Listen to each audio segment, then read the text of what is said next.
You ready? Yes, sir. My name is Clifford B. Dunaway, Sr. I was born in Jacksonville, Florida on February the 4th, 1920. I joined the Navy on Navy Day of 1941 because I had always wanted to be a sailor. Previously, I tried the Navy and the Coast Guard, but I was a little bit underweight. Then, in the summer of '41, a big newspaper write-up came out showing a picture of a ship cutting through the water, which was the USS Atlanta. And the wording was that Georgia boys could enlist for this particular ship. Well, That was the Atlanta Journal, wasn't it? yeah. Well, I got off from work that day, went down to the new post office building. Before the day was over, I was in the Navy. And what post office was that? That was the new post office on Spring Street In Atlanta? in Atlanta. You were born in Jacksonville, but at this time you were living in Dallas, Georgia, Right. which is where you grew up. My home was in Dallas, but I was temporarily living in Mara because I was on a construction job. When did you move to Dallas? Oh, let me think here for a minute. It's in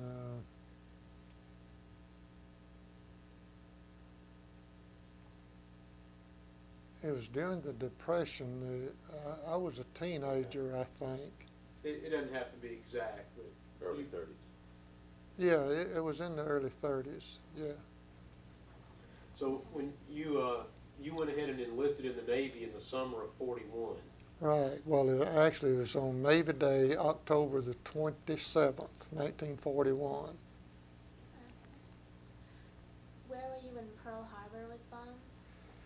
I was finishing up boot camp in Norfolk, Virginia, and we was having some kind of a drill that night when we got the word. And of course, it didn't faze us too much because we were just young boys. We didn't know what war was.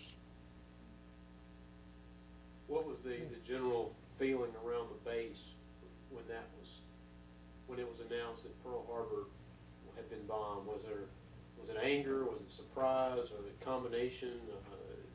It was no different from any other Really? day. We just went on about our usual business. Like I say, we were just young boys, and war didn't have much meaning. We didn't understand. Nobody had defined the word war to us. Did you think that you'd be sent out to the Pacific after Pearl Harbor? No idea going to the Pacific.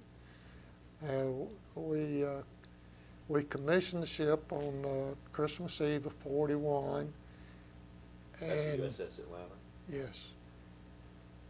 And we left the States, I think, around the 3rd of March of '42, and went down through the Panama Canal and on to the Pacific.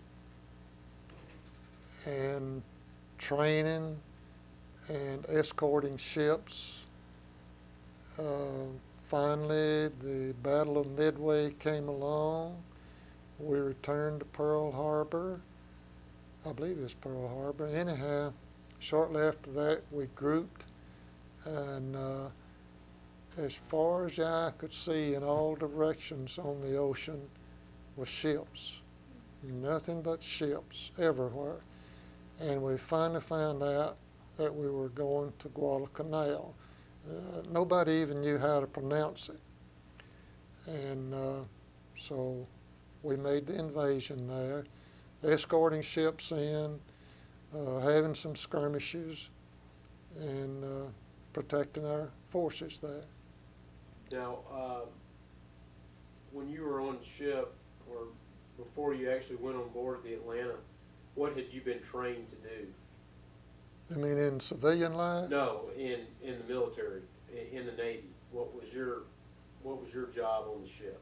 Oh, on the ship, well, after I'd been aboard, this is just a day or two later, they were asking for volunteers for a gun striker. I didn't know what it meant. I held my hand up. Well, what does it mean? Tell us what it means. Okay, you work with the gunner's mates in a specific area, which mine was gun turret number 8, which was the last one back aft.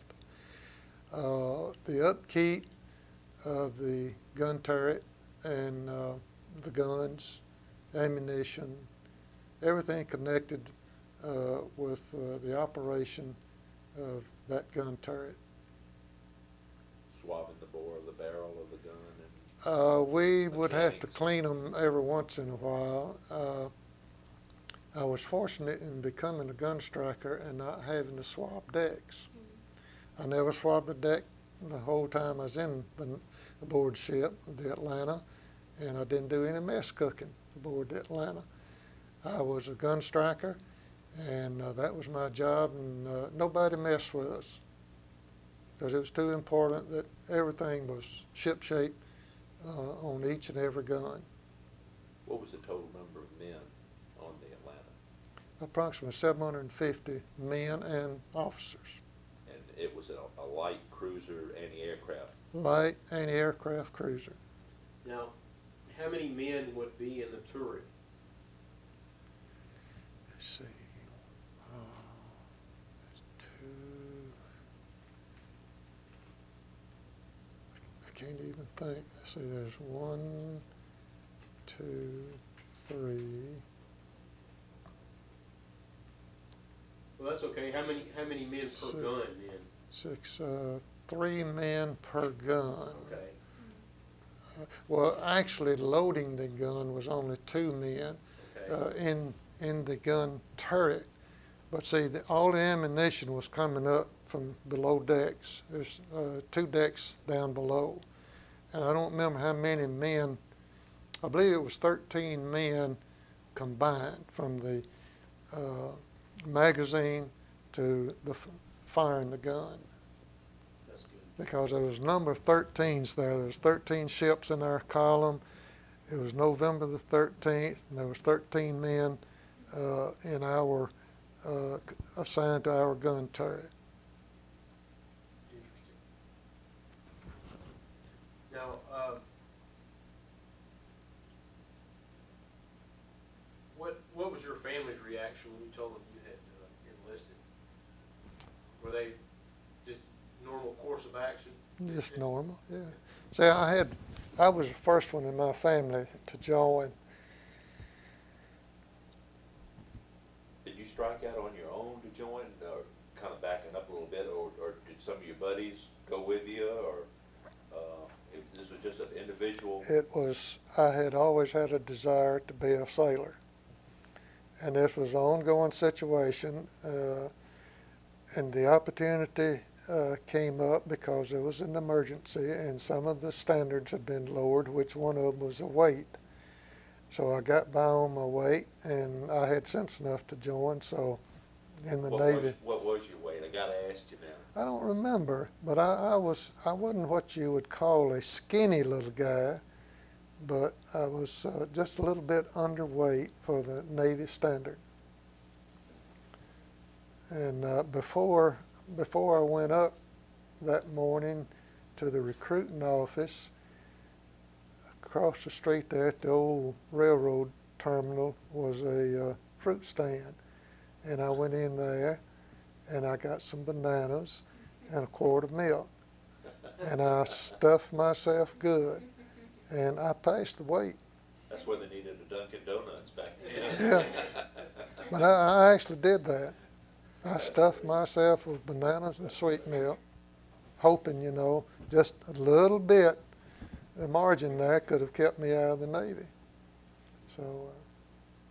You mentioned briefly how you ended up in the Pacific. You mentioned Midway. Can you tell us a little bit about what the Atlanta did at Midway?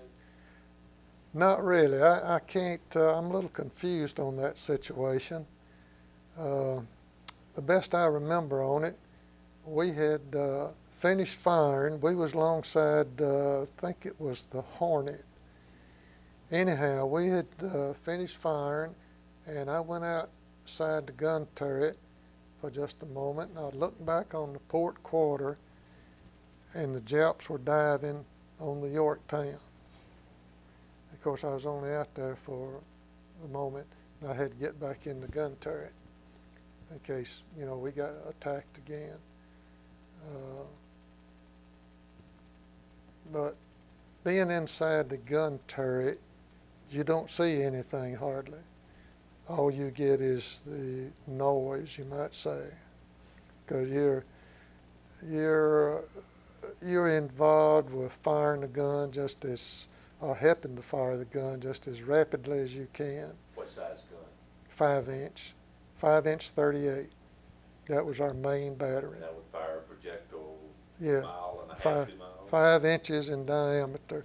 I don't know the distance I don't recall the distance that they would fire, but as they came up from the magazine, they were in a chute, and the shell is upside down, and it fits into some grooves there, and the control tower is working their instruments, getting the range of the attacking planes, and at the same time setting the firing mechanism on this projectile.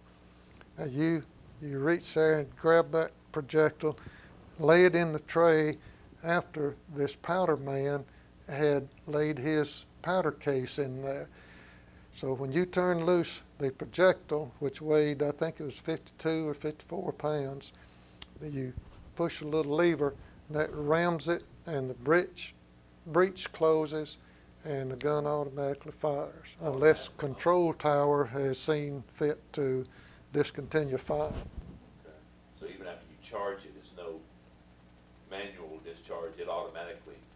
Yeah, the fire control is, I could show you there right easily.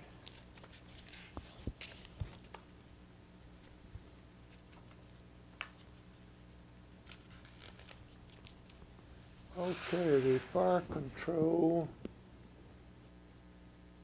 I believe it's between, Can you turn it around there. so we can? It's sort of hard to tell, but it's in that area. That's for the after batteries, and then the forward battery is somewhere right along in there. Okay. It's just a little thing that some officers are up there, and they're controlling everything. It's radar, and whatever they decide to do is sent into our gun turret electronically, and as I say, when the breech closes, it automatically fires unless the control tower has ceased firing. How long a period of time would this action be how long would you be engaged with the Japanese in an action like this? Only a matter of a few minutes, just a few minutes. The night, What, 20 rounds, 30 rounds? the night that we were sunk, we had only been firing approximately a minute and a half, I guess, before the torpedoes hit us and put us out of commission. I didn't know at one time how many rounds we had fired, and from that info, I figured that we were only firing for about a minute and a half. But I don't remember how rapidly, So but just you're firing for a specific objective, and that's usually done in a short amount of time. You either do it or you don't do it. just as fast as you can, but Where I a don't. lot of war movies, you just see all this continuous firing. It looks like they're firing for 30 minutes or an hour, and that really isn't reality what went on in actuality. Not on the board ship. I know as fast as those shells was coming up, in a minute's time, we could fire. It only took a few seconds to fire a shell, but I don't remember the real speed. Mr. Dunaway, what did that do to your ears during 2 minutes of being in a? Well, at that particular time, when the guns were being fired, it was an awful lot of noise. Did you have ear protection? Oh, no. They didn't give you Yeah. plugs or anything? You were inside the gun turret. Everything was closed up. The only opening to that turret was the gun barrel. And of course, you were firing it constantly. And but the other guns, the guns from the other, wait a minute, the explosions from the other guns, the heat and the light, I wouldn't say flame, but the light and the smell, the noise, and would all come right down the barrel, right into your gun turret. And my head was about that far from the breech. Did your ears ring for a long period of time? I don't remember any problem on that.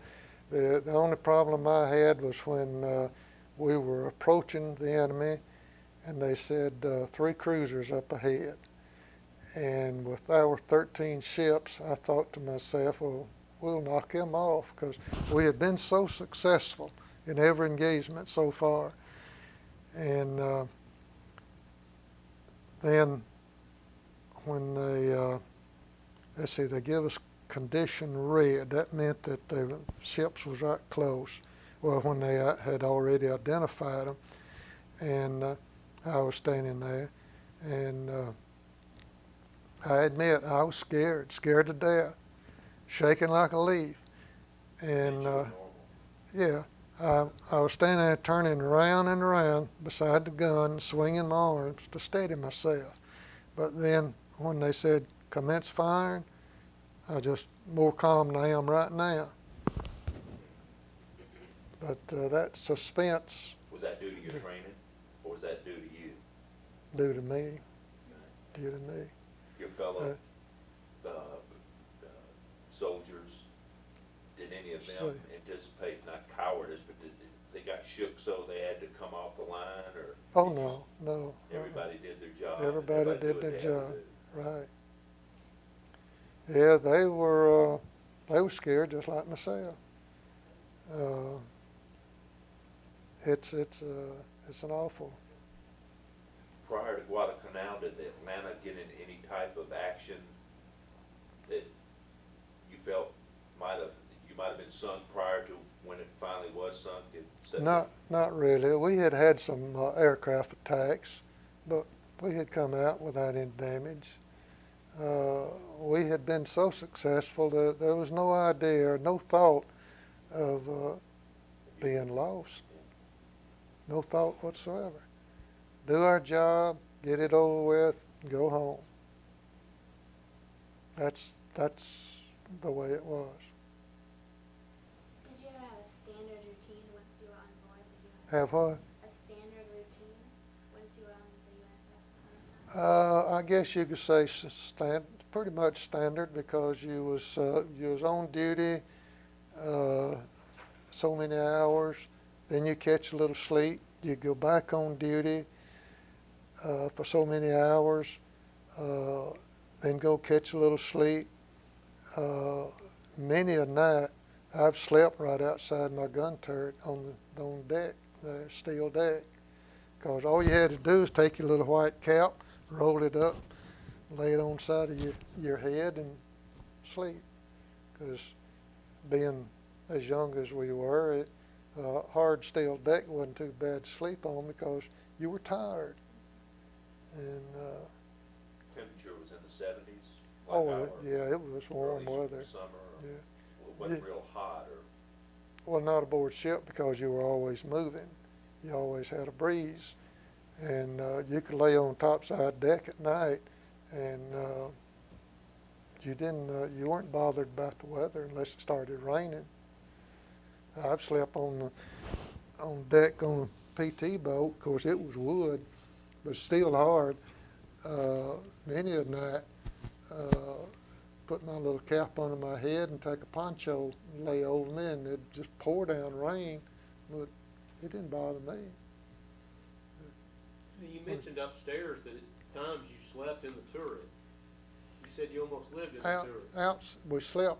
I slept outside the turret. No, you didn't sleep inside the turret, because you was either in there working or you was on watch, and you didn't sleep at either time. but I've laid down outside the turret many a night, catch a nap. How was the food on the ship? Tell us a little bit about the food. We had good food. Yeah, we had good food. In fact, when I came home on my 30-day leave, a little over a year after the ship was sunk, I went into a restaurant to get a good steak, and the waitress says, "Well, don't you know that the Army and Navy's got all of the steaks?" I says, "No." And she convinced me that they didn't have any, so I got up, walked up the street to another restaurant, went in, ordered a steak. Now, we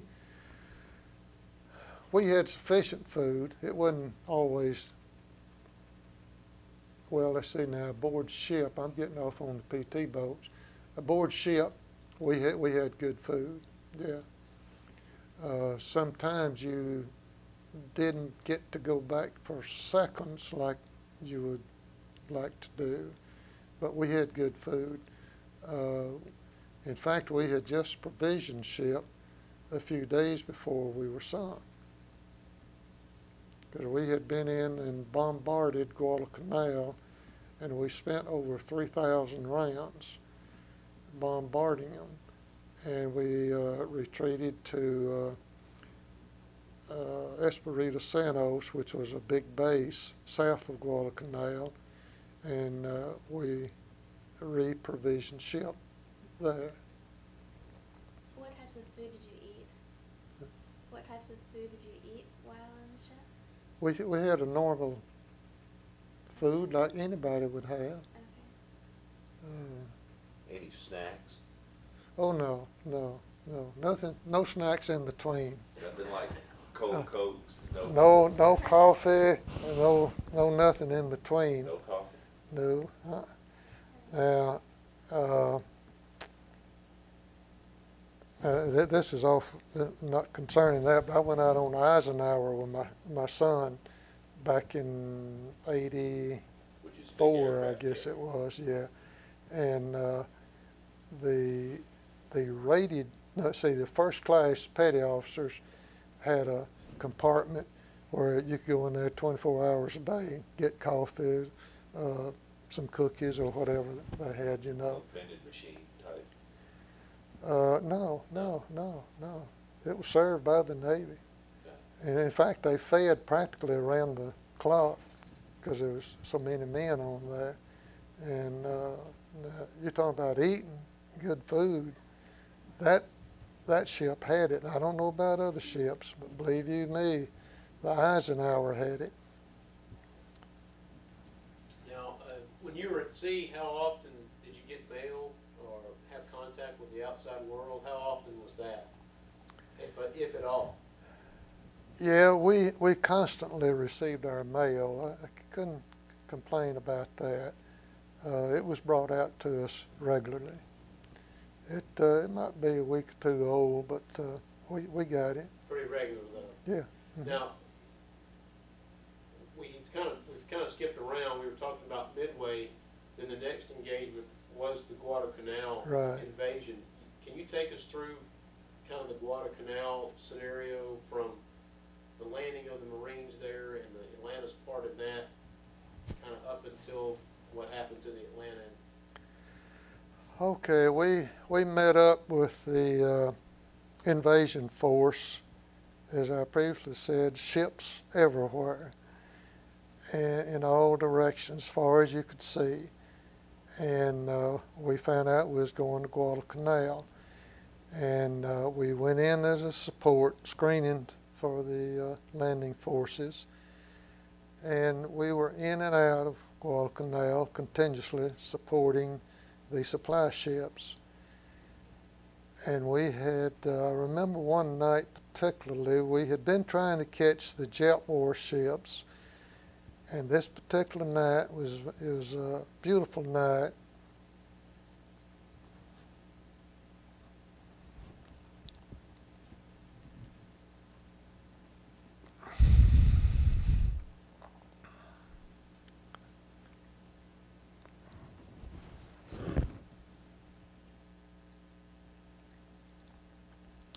we chased up north of Guadalcanal for a ways that night. There's big swells on the water. It was just like glass, and the moon was coming out from behind the clouds.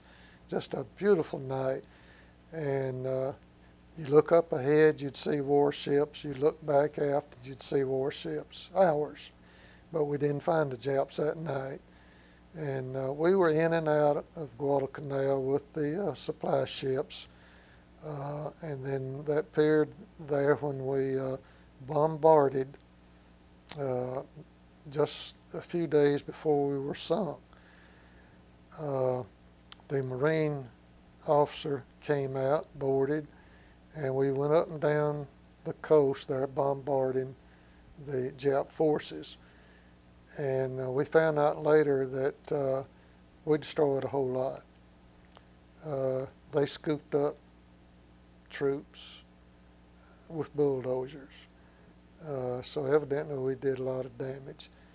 And so we got word then that the Jap planes was headed to Guadalcanal. So the Marine officer disembarked back to the beach, and we took off south of Guadalcanal. Actually, we went down to Espiritu Santos to reprovision ship. That was when we took on approximately 5,000 rounds of 5-inch shells. And then we came back to Guadalcanal, and I don't remember how long it was that we were in with other ships until, that is supply ships, until that night. And it's our understanding that our skipper was given the opportunity of engaging or retiring. And he says, we'll stay with the group. He didn't ask us. And so anyhow, we were coming in that night. We knew the Japs were coming in, but we didn't know anything about what size of force they had until my turret captain says 3 cruisers up ahead. And what we didn't know was it was approximately 32 or 34 Jap warships, and 2 of those were their big battleships, and one of them's laying there in Iron Bottom Bay now. When she sank, normally a ship, it'll go down nose or stern or on its side, hit on bottom. But this one, she had a huge superstructure, and when she went down, she did a complete turnover, and you can see the keel and a little bit of the bottom and see the propellers. The rest of it is stuck up in the mud.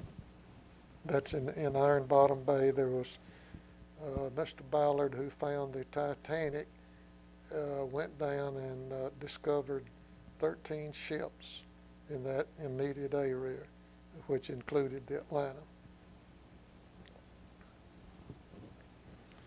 What are some of your other most memorable experiences from the war? Let's come back to that question. Yeah. I was going to go on with a little bit about the attack. Okay, when your turret captain said there were 3 cruisers up ahead, and we felt like we could destroy them, and because we'd been successful in everything we'd been engaged in previously, and what, as you're getting into that, as the war progressed, how much information did you receive on how the war was progressing elsewhere? Did you have a feel for the entire war, whether whether the Allies were winning or the Japanese? Oh yeah, we had the radio, yeah. So you knew. Well, wait a minute, I'm getting that mixed up with the PT boat base. We would occasionally get an old newspaper, and we managed to get some information. So it wasn't a whole lot of heavy censoring going on, or did any of your letters you received from home have any censored material that maybe made you feel like somebody didn't want you to hear So it was totally wide open in regards to information. Well, if information came to you, so far as I know, no one tried to keep it away from you. We were just out there to do a job. We wanted to do it, get it over with, and get back home. It was a good spirit with everybody. We weren't depressed or anything like that. We had a little music aboard ship. My turret captain had a phonograph, and he used to play records for us while we was on watch. And we just, well, we were out there to do a job, and we just wanted to get it over with. You might want to follow up on your question. I cut in on that, but at that point I wanted to interject. Yeah, your turret captain said that there were 3 cruisers, and you were telling us what happened from there. You said that in reality there was a whole lot more Japanese ships out there. Yeah, there were approximately 32 or 34 Jap ships coming in 3 columns. And unfortunately, our senior admiral was not a combat experienced man. If he had been, I think the battle would have come out a little better on our side, because we were down between the Jap ships, and we had not fired a torpedo nor fired a shell until they put a searchlight on us. And we had no choice then but to commence firing, which we did. And as the saying goes, all hell broke loose. It was a barroom brawl. And it, How long did it go on? well, we were only actually firing for, I figured, for approximately a minute and a half, maybe a little longer. And then we were trying to abandon ship. And then the Frisco comes up, shells us. This was after you were torpedoed. Yeah, we were dead in the water, burning. And we got the life rafts over, and I had these 2 badly wounded men in the life raft, and we was trying to get away from the ship because we thought she was going to sink, and we knew that we had those depth charges back there on the stern. And I saw one ship blow up right behind us. It looked like it was no more than some few hundred feet behind us. And then there was a Jap destroyer. Do you know the name of that ship? No, there was This was at night. Yeah. And she lit up like a million light bulbs. She must have blown up. And because it looked like a bow or the stern one went up like that, and she just went right down. And then there was a Jap destroyer come right across our stern, and I was expecting any moment to hear a torpedo hit us. But evidently, he was just making a run to get away, because he was burning coal, because his smokestacks was black, and it disappeared into the night. And we were paddling, trying to get away from the ship, but I don't think we got more than a few feet, because when daylight came, we were just a few feet from the ship. And we came back aboard. We stayed all day. The crew was trying to save the ship. And finally, late that afternoon, they decided there's no way they could save her. And so they took everybody off and left the demolition crew on there, and they set off a charge to go on under, because the Japs was sending another task force in that night. And they didn't want the Japs, of course, to see her sitting there, you know. So we got over on the beach, and we were sent out with the Marines. I was on a 90mm anti-aircraft and a 50 caliber machine gun in a dugout, just several hundred feet back from the beach. Were you injured in any way? I never got a scratch. I had men Scared to death. scared to death at the actual engagement, but afterwards I was okay. Uh,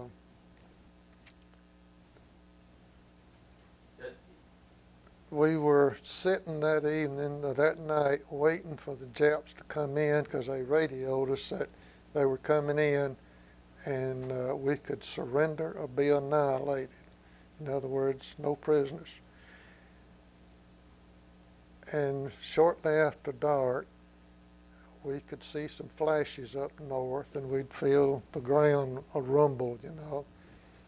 And in a little bit we got word over the phones that the Washington, South Dakota, and 4 destroyers had engaged the enemy up there about the horizon, and they turned them back. There was one troop-carrying supply ship got through, and up until a few years ago, it was still sitting there on the beach. In fact, I've been right up to it.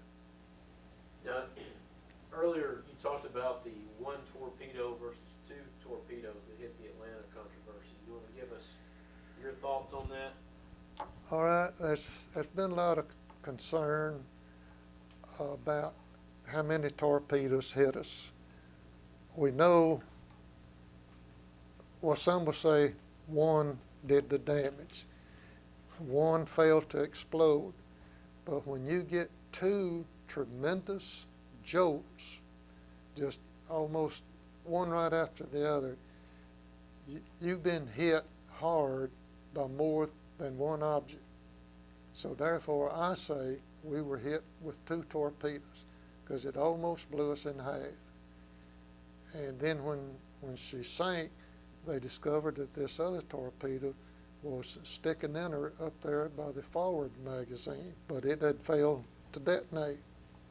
So actually 3 torpedoes had hit the Atlanta, but only 2 had That's gone off. right. Okay. Those 2 were just boom, boom, just a second or so apart. And it seemed to sort of pick the ship up. She dropped back down and then shortly started listing. And that was, we was in the gun turret, and my turret captain says orders to abandon ship. And so that's when we came outside, started getting the life rafts over. What were some of your other significant memories from the war? What's what? What were some of your other significant memories from the war? Well, we had some nice liberties in Honolulu. But there were no grass skirt girls meeting us. The streets were filled with white uniforms, sailors everywhere. The Royal Hawaiian Hotel was the biggest thing I reckon on the island, and of course it was full of submarine sailors. But Honolulu was a nice visit. There was one disappointment. I went ashore the first time with a shipmate that had been in peacetime and had been in Honolulu before, and he was going to take me out to Waikiki Beach. So we go out, we go through the lobby of the Royal Hawaiian Hotel out to the beach. We walked up the beach to where it comes up close to the traffic. We're standing there looking around. I says, well, come on, Collins, let's go to Waikiki. He says, that's Waikiki right there. It's just a beach, that's all. You find nicer ones here in the United States. We, on one Liberty, several of us rented a Model A touring sedan and did a little touring, went up to Blowing Rock and back down. And as we were coming back into Honolulu, we saw several girls out there in a pineapple field. And being sailors, you know, we wanted to talk with them. So we stopped, and a couple or so of us went out there to talk to the girls. And about the time we got out there, we looked, and here comes a man across the pineapple field. He comes up and says, you boys know where you are? As far as we knew, we was in the field pineapples talking to some pretty girls. He says, you're at a women's prison. So we left. There's no fences and no nothing, you know. They were just out there like a hired help. And so we was running a little late to get back to catch a boat back to ship, and we was coming into Honolulu. But in an A model, we was probably doing 25, 30 miles an hour. I don't remember what the speed limit was, but we were going above the speed limit. And this officer, he was with his sergeant. And when he stopped us, he says, I wouldn't have stopped you, but says I had to because my sergeant was in the car with me. And he gave this boy a ticket for speeding. And we went on, went back aboard ship, and this boy was killed there at Guadalcanal. So they lost that ticket. Now, after the Atlanta was destroyed, and you said you spent some time on Guadalcanal doing anti-aircraft stuff right alongside the Marines. Yeah. What was your next assignment? We left Guadalcanal, went down to our big base, Espiritu Santos, south of Guadalcanal, and they took us way back up in the hills to what they called a rest area. The only thing it was living quarters and eating, and they started sending us out to different areas. A few of the fellers, rated men, were sent back to the States for new ships, new construction they call it. The rest of us, we just went in every direction. And there's 36 or 37 of us were destined to go back to Guadalcanal area in motor torpedo boats to the motor torpedo boat base. And we were there for a little over a year before we got to come home. Tell us a little bit about your service on the PT boats. Well, while we were attached to the PT boats, of course, Kennedy come through there, and actually I did not see any action on board a PT boat. I was out there patrolling, but I never did encounter any of the Jap warships, but some of the shipmates did. My crew went out one night without me because we had 2 men extra riding with us that had just come out of the States, out of school, and they were raring for action. So when they got the word that they was going out, they didn't come across the bay over there to get me because we had a full crew. So they go out, they engaged the enemy that night, and they were making a run on a Jap ship, and they caught my crew in a searchlight, blew them up. And we found one of the men the next morning, the gunner's mate, but the fish had just about finished him off, so they didn't even bring his body in. And they picked up one motor machinist mate, and he was back there between the 3 engines, and of course it blew him out, and he survived. But I saw him when I came back to the States over a year later, and his mind was still messed up. He was very much like a young boy. Instead of being a man, his actions were like say around a 12, 13-year-old boy. What was your rank during the time of course you went in? Okay, during that time, let's see, I had been promoted to first-class seaman, and then one day they told me I was a third-class gunner's mate.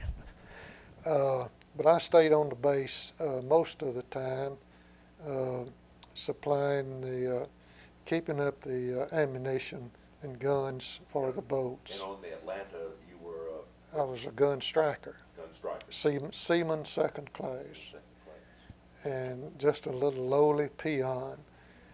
And Backbone of the ship. That's how, per, along with the enlisted rated men. when the ship went down, how many were killed or wounded out of the 750 that were? 1/3 of the crew was either killed or wounded. But to break it down, I don't know how many. I know there's a lot of them killed. I was looking through that list this morning, and a little asterisk there by each man's name that was killed, you know. And but there was a lot of men killed. I walked by one man after I came back aboard ship that morning.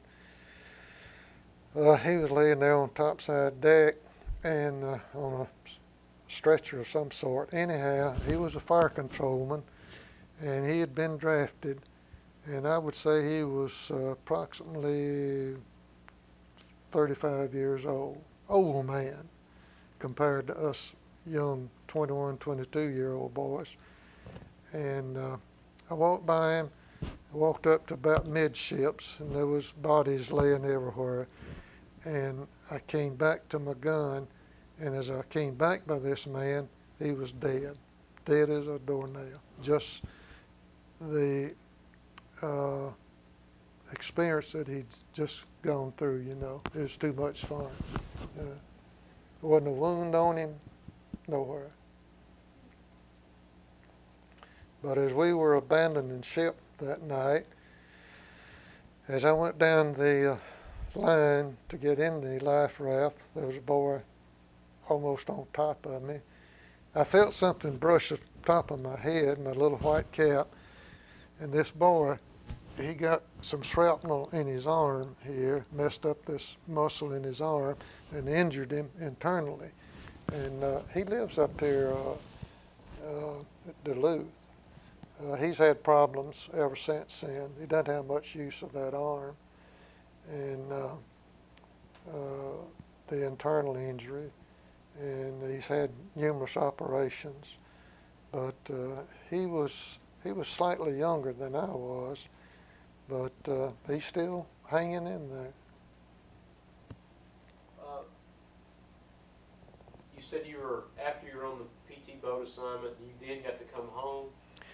After returning to Guadalcanal for a little over a year, I was in the first group, my group that got to leave, come home for what they call the survivor's leave, 30 days.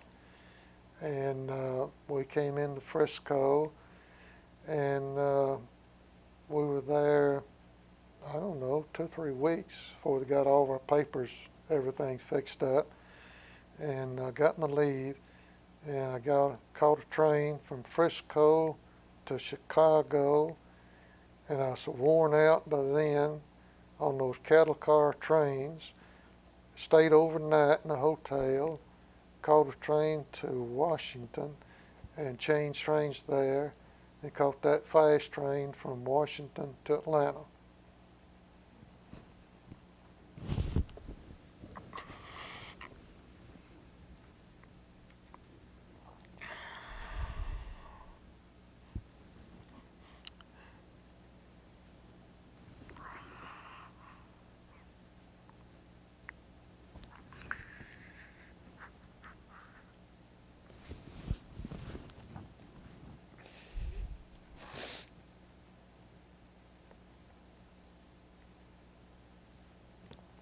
And the dad was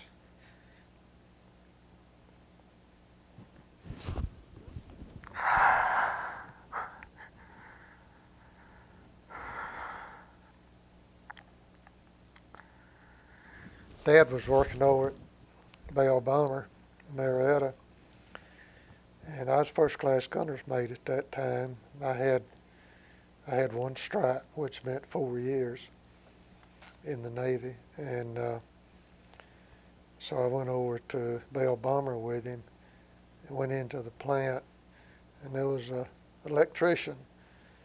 He came down out of the back belly bin, and of course I was in uniform.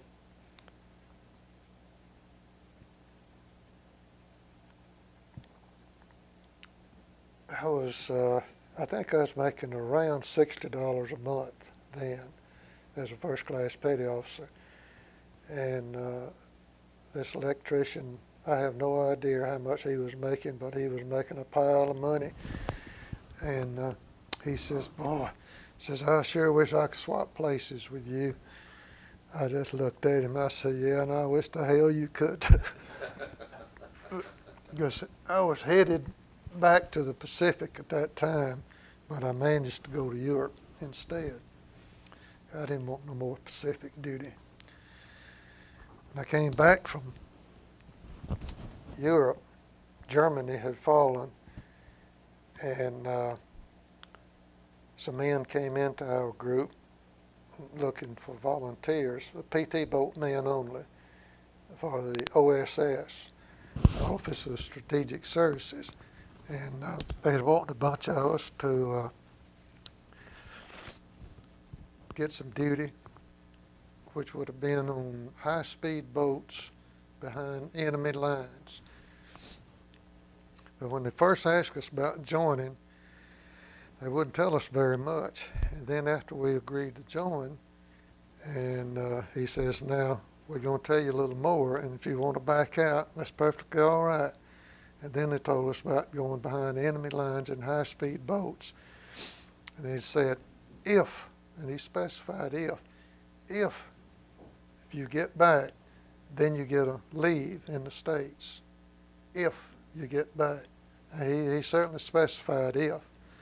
So we got thinking about that, and we changed our minds. And but as it so happened that none of them ever had to go because the war was over very shortly. Was there ever any chance of you going to, at that time when Germany fell, that was the spring of 45, and Japan didn't capitulate until August. Oh. Was there any chance you going back to the Pacific at this time? Not at that time, best I remember, because shortly after that, I was still at, I was at Melville, Rhode Island, at the motor torpedo boat base, and then Japan fell, and I had enough points to get out. So, but anyhow, the men, if there were any of them that did follow through on that volunteer, they didn't have to go because it's too short a period of time. Because you would get a short period of training, and then you'd go to Pacific, and if you return from your mission, well, then you'd get to come home for vacation. We were coming down the steps a while ago. I'm getting ahead maybe a little bit, but I see one of the questions here they have to ask you your thoughts on the use of atomic weapon. But we were talking about President Truman coming down the stairs here, and you might want to touch base on what you think in regards to the atomic bombs that were dropped and what that meant. In regards to the atomic bomb being dropped on Japan, that was the best thing that ever happened. Saved a bunch of Thank lives. goodness Harry Truman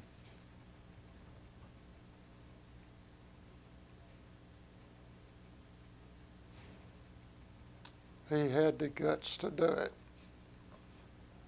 It's been very interesting. Every veteran we have talked to has said the exact same thing. It saved a lot of lives, a lot of them. Now, what was your actual discharge? When were you actually discharged? Do you remember what month? In November of '45. Because see, Japan fell in August, I believe it was, of '45. And Signed the surrender in first part of September. yeah, the actual signing was what, 2nd or 3rd of August or something like that. 2nd or 3rd of September, I think. What I said August, didn't it?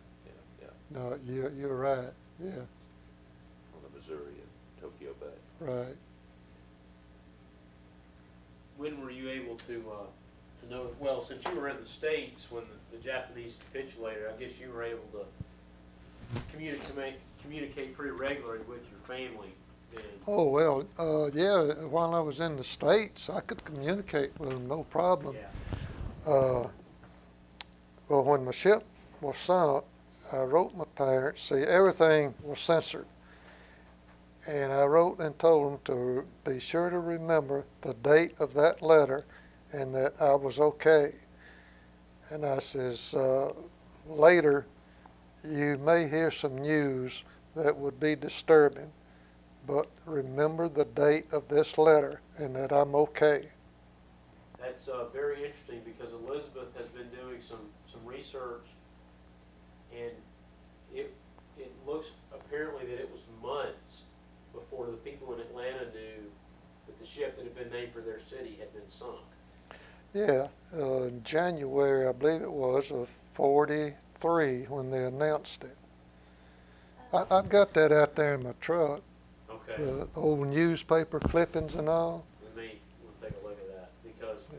we started looking at, like a week after the battle, and she's been looking for several weeks thereafter and still no mention in the Yeah. Atlanta papers. Everything's just very vague if it says anything at all. Pardon? It's very vague if it says anything at all. Oh, about the yeah. battle. Well, that was security reasons, that they didn't announce it. I expect the Japs already knew it, but from the 13th of November till sometime in January, they didn't announce it. And that's why I specified in my letter home, which was just a day or so after we went down, so that they would know when it was announced that I was okay, And one interesting, you mentioned a while ago, one of the highlights of serving on the Atlanta, the day we were sunk, when we got over on the beach, we had got a hold of some old GI soap and took a bath there on the beach, get that old oil off of us. Anyhow, here comes this marine dump truck up through the coconut trees, and there was a guy in the back of it, and as they got up close to us, this guy stood up and says, "Hey, Dunaway."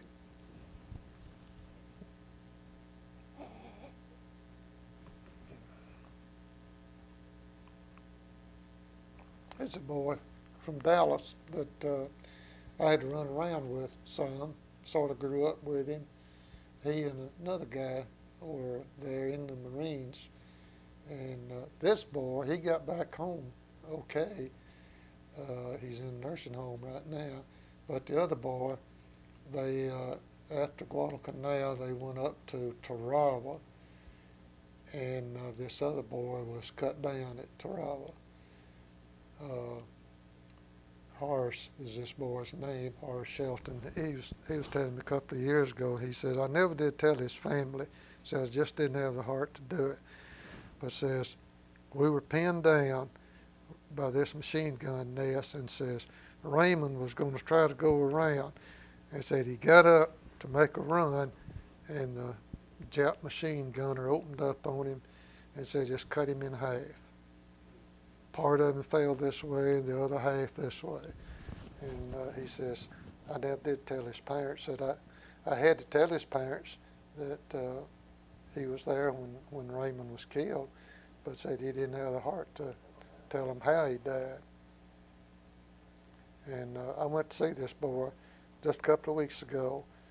I hadn't seen him since November a year ago for the commemorative program for Veterans Day up at Dallas.